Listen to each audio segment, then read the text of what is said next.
The lacrosse was being played in a distance, and one of the men already, he looked in that direction, and he saw that bird, and he said, "Look at that bird. What kind of bird is it? Let us go catch it, and we will find out what kind of bird it is." And they just dropped their lacrosse sticks, and they started running after the bird. And there they ran into Iroquois' remaining daughter, and she got injured very badly, for they trampled her. And so they carried her back to the lodge of her father. And then she passed away shortly after. Now Iroquois is in very deep pain. Now he abandons his village. He cannot see the world clearly anymore. He doesn't even recognize directions. He cannot see the blue sky or the clouds or the sun. All he sees is the darkness overcame his life. His only focus is his pain that he feels. And he became a wanderer. He would walk in a direction, falling down periodically. Somehow he would get up again. His hair is a tangled mess. Crying constantly from the pain that he has suffered.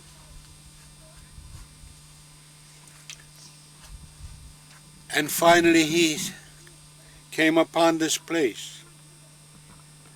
There was an ancient tree standing there. At the bottom of this tree was a large root that had grown over the ground. And he slipped on this root, and he fell forward. When he raised his head, there he saw the sparkles coming from a lake, a body of water. He got up and he came closer, and he noticed how calm this water was. Not even one ripple. It was so peaceful and calm. For a moment, he remembered when times were good, when his family were standing next to him.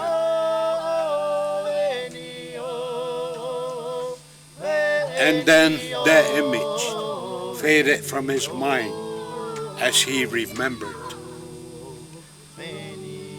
his pain again. That pain was represented by those ducks that came in large numbers, and they started to float on top of the water until he could not see the water anymore. That water he had seen periodically, instantly, reminded of his life when it was good. But now it's covered over by these ducks. And he watched, and he was thinking, and he looked up into the sky, and there was a large flock of ducks flying in, and they landed on top of the other ones. And he looked in another direction, same thing was happening. Another flock of ducks came in that direction, and they landed on top of each other. And so suddenly, the ducks took flight, and they took all the water that was in front of them. And there in front of them lay exposed the dry lake bed. And there laying abundantly about was these shells. He came forward And now he has thought about it.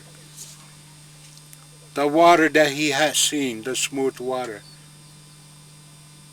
reminded him of his life when it was good. And he noticed that the ducks represented the grief he felt. And so he started to separate his feelings of grief that had overcome his whole being. And so now he wanted to address those areas. So he took from his pouch the deer sinew, and he started to string those shells one by one. He said, with this first string, I'm going to address the tears of a person who has suffered the pain of death, the pain of tragedy, the different things that will cause the pain. And when this happens, the first thing that happens is tears will come. And if these tears should be allowed to stay in the eyes, it would make the eyes blurry, and I would not be able to see the future any longer. And so he said, if I found another person in this condition, I would understand, for I have experienced it. And if I should find this person with this string of shells, it would represent the removal of those tears. I would turn to the great Creator in this universe and ask a favor on behalf of this person, that tomorrow as the new sun rises, this person will stand there with no more tears. And when they look out into the world, they can see everything clearly again. They can see the grass as it grows along the ground. They can see the waterways, the trees. They can see the birds flying all over the place. And their vision will be restored as soon as the new day comes.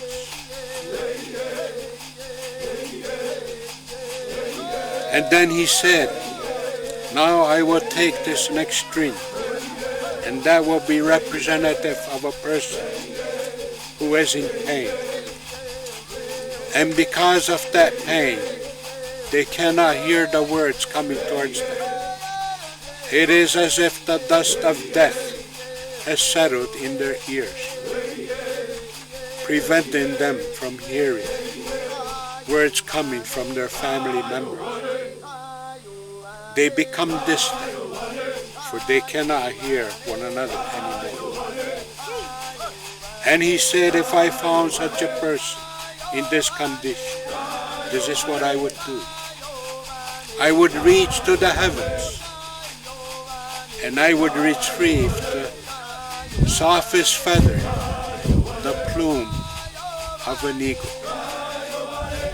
And I would go to that person and gently wipe the dust of death from the ears of that person. And then I would turn to the universal power, that tomorrow this person will stand there. And when the sun rises, they will stand there and their hearing will be restored. And now they can hear the wind whistling through the trees. They now can hear the birds singing their songs. The sounds of nature they can hear again, and they will be healed. And then he took another string, and he said, when a person is suffering from the pain of grief,